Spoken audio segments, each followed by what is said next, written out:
My name is Madison Carter, and I'm 25 years old. I live in a small town now, far from the city, where my name used to mean something else.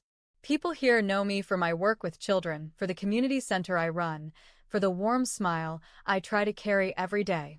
But no one here knows the full story, not the way I do. Because to understand who I am today, you'd have to go back 13 years. Back to the house I was thrown out of. Back to a stormy evening that I will never forget. I don't tell this story often, but when I do, it's not to make people feel sorry for me. It's because I know that there's someone out there, maybe a girl like I once was, who thinks she's alone, who thinks what's happening to her is normal. And I need her to know the truth. I need her to know that silence isn't strength, it's survival. And survival is not the same as living. Back then, people thought my family was perfect. We lived in a beautiful two-story house in a quiet, upscale neighborhood in Charlotte, North Carolina. Our lawn was always trimmed. The flower beds were always blooming. My parents, Martin and Linda Carter, owned a successful chain of luxury home decor stores called Carter Interiors. They were the kind of couple who smiled in magazine spreads, sponsored charity galas, and waved at everyone in church. Elegant, impressive, unreachable. And yet, behind that elegant front door, the air inside was colder than any winter night. My younger sister, Emma, was 2 years younger than me. She was the golden child. She played piano with perfect posture.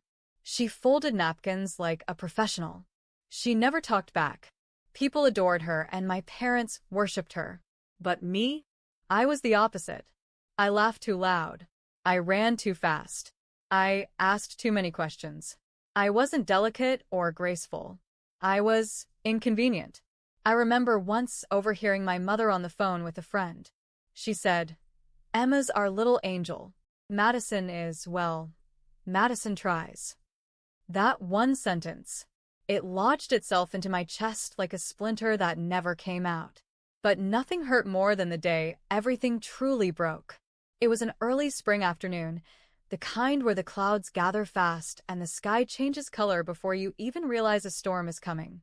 Emma and I were playing inside, a game of chase, laughter echoing down the hallway. We weren't supposed to run indoors, but for that moment, we were just kids, free from the usual pressure of perfection. I turned the corner too quickly and bumped into Emma. Our arms tangled. She stumbled back, and her elbow clipped a tall glass vase standing by the fireplace. It wobbled for a second, then fell, and shattered. A sharp, piercing sound ripped through the house like a warning bell. That vase, a narrow, crystal piece imported from Europe, was worth $2,000. I knew that even then. Not because I understood money, but because I had heard my father boast about it to guests. I froze. Emma froze.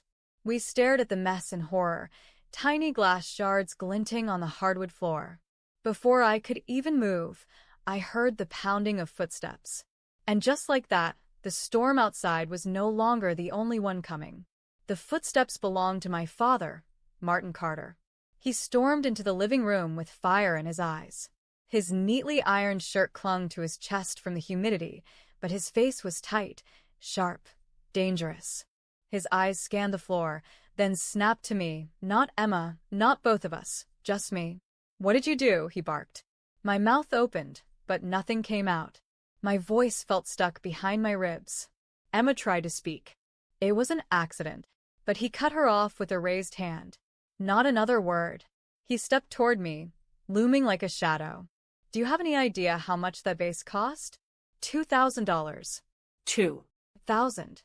He said it like each syllable carried the weight of a hammer. "I didn't mean to," I whispered, shaking. He didn't care. Before I could say anything more, his hand flew across my face. The slap was so hard, I felt it crack in my teeth. My vision blurred. My skin burned. I stumbled backward, one hand to my cheek, my legs trembling beneath me. I looked around, dazed, eyes stinging. My heart cried for help. For someone. For her. My mother, Linda, was standing at the hallway entrance, arms crossed, lips tight. Her makeup perfect. Her silence louder than thunder. I looked right at her, pleaded with my eyes, but she turned her head slightly, refusing to meet my gaze. I'll never forget that moment. That stillness.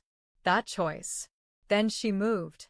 Without a word, she walked toward me, fast and sharp. Her nails dug into my arm as she grabbed me.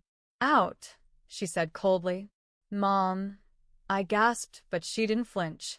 She dragged me toward the front door, yanking open the handle so hard it slammed against the wall. Rain had already begun to fall outside, dark clouds swirling overhead. The air smelled of wet earth and something worse, fear. No daughter of mine destroys this home and stays in it, she hissed. And then she shoved me out. I stumbled onto the front porch, my shoes half off, the slap still burning on my cheek. I turned around, blinking through the downpour. She stared at me for 1 second longer, that blank, disgusted face, and then slammed the door shut. Just like that, I was no longer their daughter. The wind howled around me. I was soaked within seconds. My hair stuck to my skin. My legs wouldn't stop shaking. 12 years old. No phone. No jacket. No one.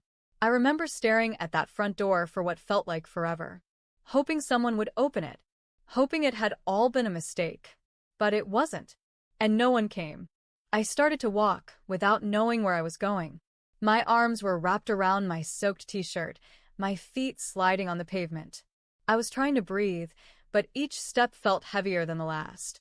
By the time the truck pulled up beside me, my lips were blue and my body felt numb. The window rolled down slowly, and a voice, one I hadn't heard in a while, said my name like it mattered. Madison? Madison? I looked up, shivering. My vision was hazy from the rain, but I recognized that voice immediately. Uncle Thomas. He was already out of the truck before I could say another word. He didn't ask what I was doing out in the storm. He didn't lecture me or hesitate. He just peeled off his jacket and wrapped it around my shoulders. It smelled like coffee and old cologne, like comfort. Get in the truck, sweetheart, he said gently, guiding me to the passenger side. You're coming with me. The warmth of the truck's interior felt unreal, like a dream. The heater hummed low. My wet hair dripped onto the seat. Uncle Thomas didn't say much on the drive, only glanced at me once, his jaw tight, eyes glassy. But that silence wasn't empty. It was safe. His house was nothing like my parents'. It was small and cluttered, with mismatched furniture and a crooked welcome mat. But the moment I stepped inside, I could breathe. The lights were warm, the air smelled like cinnamon and books, and a golden retriever named Max wagged his tail like I was already home. Uncle Thomas handed me dry clothes and pointed to the bathroom. Take your time. Hot shower's yours. I'll make cocoa. I stood in front of the mirror afterward and saw the red mark on my cheek, the outline of my father's hand still glowing. My throat tightened, but I didn't cry. Not yet.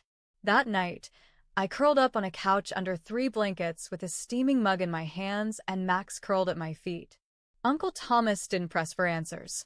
He just sat across from me, holding his own cup, watching the rain hit the windows. After a while, he said, "You don't have to go back. Not unless you want to." I didn't answer out loud, but inside, I knew I never would. The days that followed were quiet and gentle. Uncle Thomas took time off work to be with me. He told my school I'd transferred and enrolled me in one across town. He even found a child therapist who met me once a week in a cozy office filled with board games and crayons. For the first time in years, I was just a kid. No one yelled when I spilled juice. No one glared if I left my shoes at the door. Uncle Thomas left the night light on in the hallway. He always made sure I had something warm for lunch.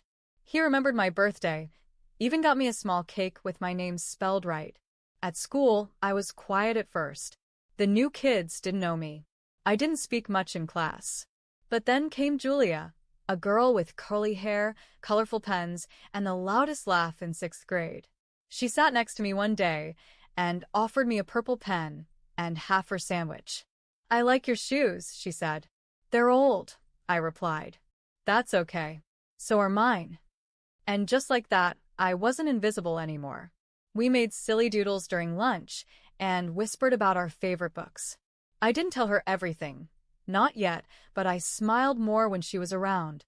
For a while, it was enough. Uncle Thomas started picking me up from school. He always asked, "How was your day?" And he always listened to the answer. One night, he tucked an envelope under my plate at dinner. It was from the school, a notice that I'd been selected to read a poem at the winter recital. "Want me to be there?" he asked with a grin. "Only if you clap really loud," I joked. "You got it." And when that day came, he did. Even though I stood at the very back of the stage, barely lit, reading 4 short lines, he clapped like I was the star. That night, as we drove home, I looked out at the dark sky and whispered to myself, This is what home is supposed to feel like." Years passed. I got taller. My hair grew longer. The mark on my cheek disappeared. But some scars don't show on the surface. Some stay buried, quiet, heavy, shaping how you breathe, how you walk into a room, how much space you allow yourself to take up. Still, with Uncle Thomas and Max, I began to build a life. I didn't just survive, I started to heal. School became easier. I found my rhythm. Julia remained my best friend, and her family even invited me over for birthdays and movie nights. I never told them the whole story. Just pieces. Just enough. Uncle Thomas never pushed. He let me come to terms with it all on my own. Some days I was angry. Other days I was numb. And sometimes I felt like I missed my parents, not for who they were, but for who I had once hoped they'd be. At 16, I started volunteering at a youth center. It was small, a few folding tables, mismatched chairs, and a lot of chipped paint, but it felt alive. I helped with homework clubs, sorted donated clothes, served meals. Kids came in with eyes like mine, quiet, tired, unsure. I understood them. I didn't have all the answers, but I listened. And sometimes that was enough. By 19, I got accepted to a local community college on a scholarship. I cried the day the letter arrived, not because of the name on the paper, but because it was mine. Mine. Not my father's. Not something fake my mother framed. It was me. Just me. I started working part-time at the same youth center, now helping run the after-school program. I was building something. Slowly. Carefully. And then one evening, a quiet Wednesday in early spring, my phone buzzed. I was sitting on Uncle Thomas's living room floor, sorting old journals into boxes. I hadn't opened them in years. Little notebooks filled with scribbles, memories, pain I wasn't sure I was ready to read again. The screen lit up with a name I hadn't seen in over a decade. Emma. My fingers froze. I hadn't spoken to my sister since the day I was thrown out. I didn't even know she had my number.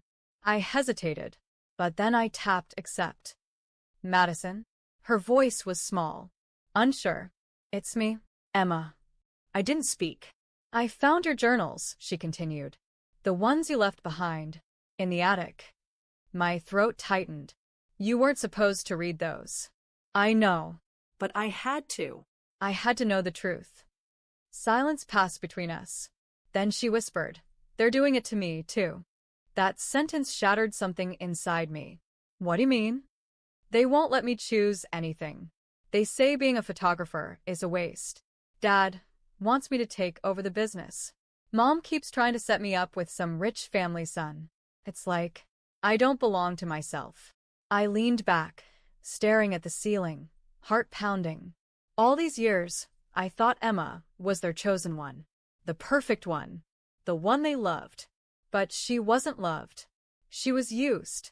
"I don't want to become like them," she said, voice shaking. "I don't want to be cold and bitter. I want to feel free, like you." I swallowed hard. "You think I'm free?" "You are. You got away." Another pause. Then I asked, "Do you want to leave?" She didn't answer right away. But then, in the softest voice I'd ever heard, she said, "Yes. I don't know where to go." I looked around the living room. Max was snoring on the couch. Uncle Thomas was in the kitchen, humming as he made tea. "Come here," I said quietly. "We'll figure it out." 2 days later, Emma showed up on our doorstep with one suitcase, her camera bag, and red-rimmed eyes. Uncle Thomas didn't say much. He just nodded as I explained. Family helps family, he said, even when the rest of the world turns its back. At first, having Emma around felt strange. We hadn't been close in years. When we were younger, we were always pitted against each other, the golden child and the mistake. But now there was no pretense. No piano recitals. No choreographed smiles for holiday cards. Just two sisters sitting at the same kitchen table, trying to remember what it meant to trust. We started slow, sharing quiet breakfasts, taking long walks with Max. I caught her watching me sometimes, like she was trying to figure out how I had survived. One afternoon, as we folded laundry, Emma said, "I used to think you were the problem." "I know," I replied softly. "They made me believe it." I nodded. "Me too." She looked at me for a long time. "I'm sorry." And for the first time since she showed up, I saw her walls begin to crack. We started talking late at night about things we were never allowed to say out loud. About how our parents turned every mistake into a weapon. How love in our house came with conditions. How even praise felt like pressure. One evening, I brought out a box of my old journals. I wrote everything, I told her, even the parts one wanted to forget. Together, we sat on the living room floor, flipping through pages. Emma pointed out details I had buried. "Remember this birthday?" she asked, tracing a line I'd written. "Mom let me invite 10 friends. You got none." I had forgotten. We started creating a timeline. A clear, brutal record of every time they had used us, for appearances, for control, for their version of success. Then Emma said something that made me sit up straight. "You know how Dad always bragged about how spotless the company books were?" I nodded slowly. "Well," she said, lowering her voice, "they're not." She walked to her suitcase and pulled out her camera bag. From a side pocket, she handed me her phone. I took pictures from Dad's office. He doesn't know. I found tax documents, some look fake. Invoices that don't match. And emails. He's been paying people off. I scrolled through the images, my stomach tightening. Numbers didn't add up. Vendor names were missing. Dates had been changed. And then an email chain with a man named Brent talking about clearing audits quietly. "This isn't just bad business," I whispered. "This is fraud." We both sat there, stunned. All our lives, Martin Carter walked around like the world owed him something. Like we owed him something. And now, in our hands, we held proof that his empire, Carter Interiors, wasn't just cold. It was corrupt. It wasn't enough just to know. Not anymore. I opened my laptop and created a new email account under a fake name. Then I drafted a message to a few local journalists. I didn't say much. Just enough to make them curious. "You might want to look into Victor Carter of Carter Interiors. His books aren't as clean as they seem." I attached a few of the photos. At the same time, I remembered someone from childhood, Brenda, the front desk clerk at one of the stores. She had always smiled at me when others didn't. I found her on social media and reached out from a burner profile, asking vague questions. She called the next day. "I don't know who you are," she said, "but I've worked for the Carters for 15 years. And let me tell you, he treats the staff like machines. No overtime. No breaks. Fired 3 people last year for asking about their bonuses." I wrote it all down. By the end of that week, we had a mountain of evidence: emotional abuse, financial fraud, workplace exploitation. And for the first time since I was 12 years old, I wasn't scared. I was ready. It didn't take long. 3 days after I sent those emails, a small article appeared on a local blog. It was quiet, cautious. Just a few paragraphs questioning inconsistencies in Carter Interior's financial reports. It mentioned anonymous sources. A hint of fraud. A whisper. But whispers spread fast, especially in a city that thrives on polished reputations. By the end of the week, 2 more outlets had picked up the story. And this time, they named names. Decor Dynasty under fire.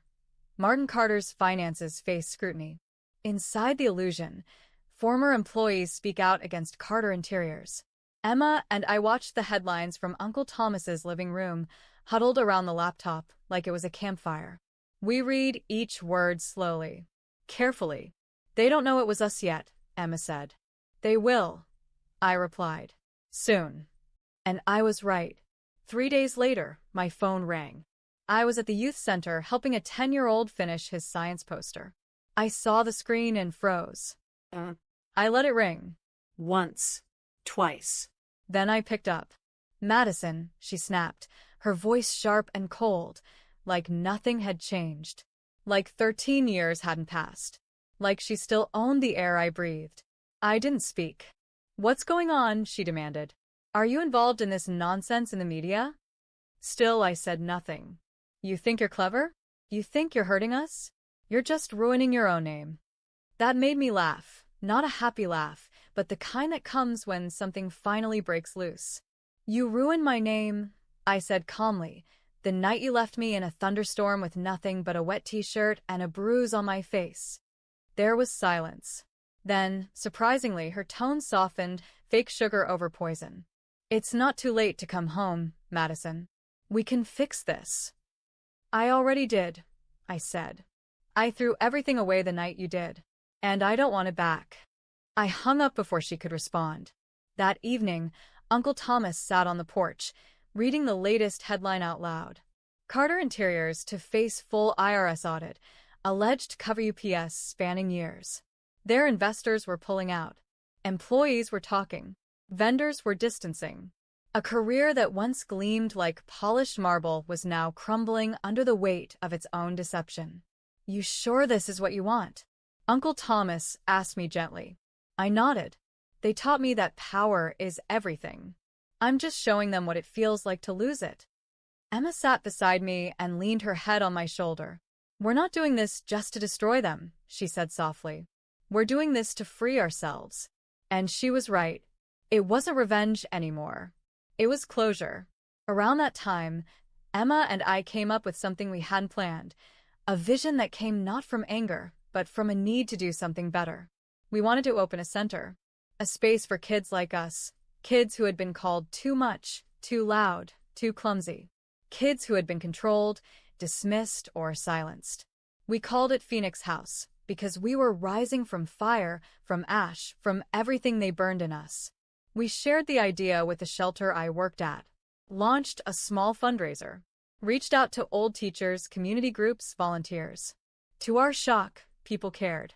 Donations came in. Offers to paint, to build, to stock bookshelves. Survivors shared our vision. Parents who had once been children like us. We weren't just exposing darkness anymore. We were creating light. The legal process didn't move fast, it never does. But when it moved, it was loud. The IRS opened a full investigation into Carter Interiors. Auditors uncovered a trail of altered invoices, offshore transfers, and false deductions going back nearly a decade. The business was placed under a financial freeze. Bank accounts were locked. Properties were flagged for seizure. But the real victory didn't come until the criminal charges were filed. Martin Carter, the man who once slapped his daughter across the face for breaking a vase, was indicted on multiple counts of tax fraud, wire fraud, and obstruction of justice. I attended the arraignment hearing. He walked into that courtroom in a wrinkled suit, shoulders sunken. The cameras flashed. The public stared. But all I saw was the man who looked at me like I had ruined his life, when all I had done was exist outside of his control. And then there was Linda. They didn't charge her for the money. But I pressed charges separately, not for fraud, but for child endangerment and physical abuse. My lawyer laid out everything. The night I was 12. The slap. The rain. The way she grabbed me and threw me outside like I was trash. We submitted medical notes from the therapist. Statements from Uncle Thomas. Even my childhood journals. And this time, someone listened. The judge looked directly at her and said, "You failed as a parent, and worse, you punished your child for your own image. This isn't just neglect. This is cruelty." Linda Carter was sentenced to 4 years in state prison, no possibility of early parole. Martin Carter received 7 years for financial crimes and another 18 months added for evidence tampering and workplace violations. They were led away in handcuffs. Together. The reporters called it the fall of the Carter dynasty. But I called it something else. Accountability. Emma, and I stood outside the courthouse. She held my hand. We didn't cry. We didn't smile. We just stood tall. They never thought this day would come, she said. They built their lives on pretending, I replied. And we ended it by telling the truth. The weeks after the trial were quiet. Carter Interiors officially shut down. Former employees, like Brenda, received back pay settlements through class action lawsuits. The stores disappeared from the city like dust after demolition. No one spoke their names in admiration anymore. Their mansion? Sold off to cover debts. Their social circle? Gone. Their image? Erased. And I didn't feel sorry, because for the first time the law saw what I had lived through. And it responded not with silence but with justice. The day Phoenix House opened felt like stepping into a dream I didn't know I was allowed to have. The building was modest, a renovated community center with fresh paint and second-hand furniture, but to us, it was a sanctuary. The name shone across the front in hand-painted letters, surrounded by flowers planted by volunteers. Inside, the walls were covered with soft colors, shelves of books, and drawings from kids who had already begun to call it theirs. We didn't want it to be a shelter. We wanted it to be a starting line. A place where children like me, like Emma, could breathe, speak, grow, and be heard. Uncle Thomas gave a short speech at the ribbon cutting. His voice cracked when he called us his girls. Then he handed me the scissors and stepped back. I looked out at the small crowd, neighbors, teachers, former youth center staff, and even a few quiet kids hiding behind their parents' legs. And I said the only thing that felt true. I was once a girl thrown out into the storm. And for a long time, I believed I had no worth, that I was only ever going to be what they told me I was, a mistake. But I was wrong, because here I am. And here you are. And if no one ever told you this before, you matter. You're not too much. You're not too broken. You're just in the wrong place. And Phoenix House is here to change that. People clapped. Some cried. But the moment that stayed with me came later, when a little girl named Tessa, no older than 10, tugged at my sleeve. She looked down when she spoke. My mom says I ruin everything. I knelt to her level. You don't ruin anything, Tessa, I said gently. You just haven't been heard by the right people yet. She blinked, then smiled just a little. And I knew right then this mattered. Emma, camera around her neck, snapped pictures all day.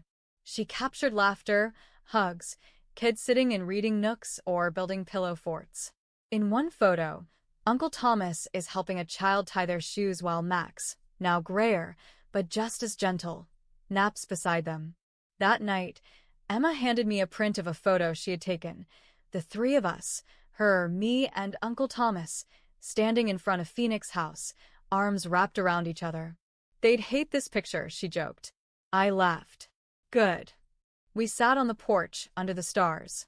For the first time in a long time, the world felt still. Not empty, just settled. Emma leaned back. Do you think they'll ever change? I thought about it. Then I shook my head. Maybe. But I'm not waiting around to find out. And I meant it. The scandal didn't go away for Martin and Linda. Even after prison, their name was never the same. The empire they built on lies vanished like it was never there. And I didn't need revenge anymore. I had freedom. I had peace. I had purpose. I look back now not with bitterness, but with power.